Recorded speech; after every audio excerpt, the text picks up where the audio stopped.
Now students, till now we have discussed if the charges, where the charges are like charges or unlike charges, they are placed along a certain line, then we had to find out the electric field intensity or null point. These things we were discussing. Now the situation is slightly different. It is a question of CBSE 2014. Okay, it's regarding an equilateral triangle. See, an equilateral triangle. ABC is an equilateral triangle of the side length A, and at the two vertices B and C, the two charges plus Q and minus Q respectively are placed. Okay, what you have to do? You have to determine the electric field intensity, okay, at the point A. When I say you have to find out electric field intensity E vector, if I say you find out the electric field intensity E vector, okay, at this point A, it means you have to find out its magnitude as well as the direction, both. Means my question is, you have to determine the magnitude and direction of electric field intensity at the point A. Fine? Okay. Then what will happen? I remind you, this is an equilateral triangle. The two charges plus Q and minus Q are placed. Due to this charge plus Q, the field will be E1 vector, always away from the positive charge, and E2 vector. Look, E2 vector, it is towards the negative charge. I hope it's clear. The directions are clear, because directions are very important. Now what we shall do here? Here E1 must be equal to K Q by A square. Clear? E2 must be equal to K, here 2Q by A square. And I remind you again, we will never put a negative sign there. We will only put the magnitude. See, as I have put here 2Q, I put only the magnitude, because just keep in your mind, the direction is always adjusted, the sign is always adjusted by the direction, because it's a vector quantity. Since it is a vector quantity, so the sign is always adjusted by the direction. So direction already has given. For the positive charge, away from the charge. For the negative charge, towards the charge, like this. So no problem is there. Okay. What we are doing here, these two. Okay. Then if I ask you what is the net field here, then obviously you can neither add nor subtract nothing, because they are not acting along the same line. So what we have to do? Parallelogram law of vectors. Okay. Let us suppose the field is E vector. Net field is E vector. This is net field E vector. So by parallelogram law of vector addition, parallelogram law of vector addition, isn't it? What we shall have? E is equal to E1 square plus E2 square plus twice E1 E2 into cos. You see, each angle is 60 degree, then definitely this angle will be 120 degree. I hope you all are agreed to it.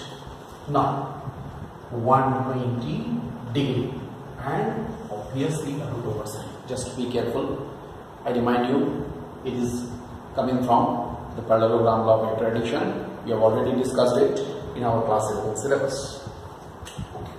Now, if you just correlate, and once more I am coming here.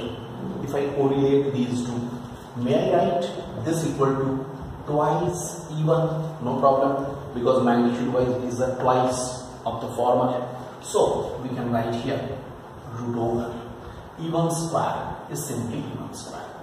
E2 square is twice even whole square plus twice it is even into twice E2 into, is it minus 1 by 2? Just see how we have substituted. These two will be cancelled. Means how much we are getting, just look at this. This is 5 even square, and from this here 5 even square minus 2 even square. May I write it as 3 even square, that is even root 3. That means what is the value of E is equal to K Q by A square root 3. This is the value. Magnitude. We got the magnitude. So our this magnitude which we are getting K Q by A square into root 3.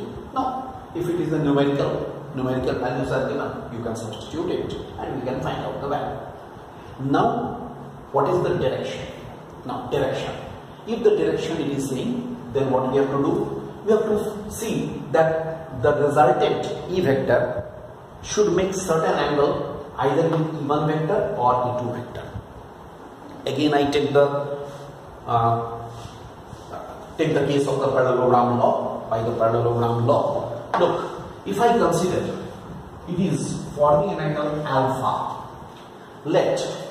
now I say let E vector is forming an angle alpha with E1 vector. So here alpha is angle made by E vector with E1 vector. Then according to parallelogram law, what we have? Tan alpha. I hope all of you know. Tan alpha is equal to what we write? E2 sine 120 degree by E1 plus E2 cos 120 degree. Once you check it, this is we are getting from the parallelogram law. Once you can consult parallelogram law of class 11, from there we are getting the angle formed by the resultant. The angle formed by the resultant that we are getting tan alpha is equal to E2. If it is forming an angle alpha with E1, then we have to take E2 sine 120, the total angle, divided by E1 plus E2 cos 120. That means what is E2? E2 is definitely 2E1 divided by 2E1 into root 3 by 2. I hope you are agreed. Divided by E1 plus twice E1 into minus half. We can write it like this, no problem. That means 2 and 2 will be cancelled. So what we are getting? We are getting root 3, because this 2 and 2 will be cancelled, divided by root 3. E1 and E1 will be cancelled. That means 1. Can I write it? Half. I hope it is root 3. This is root 3 here and root 3 by 2. Just check it. Is it root 3 by 2? Look here. 1. Again here it is. Here we are getting E1 minus E1. Sorry. It should be 0. Anyway, you can see in this once you check this, how much you are getting.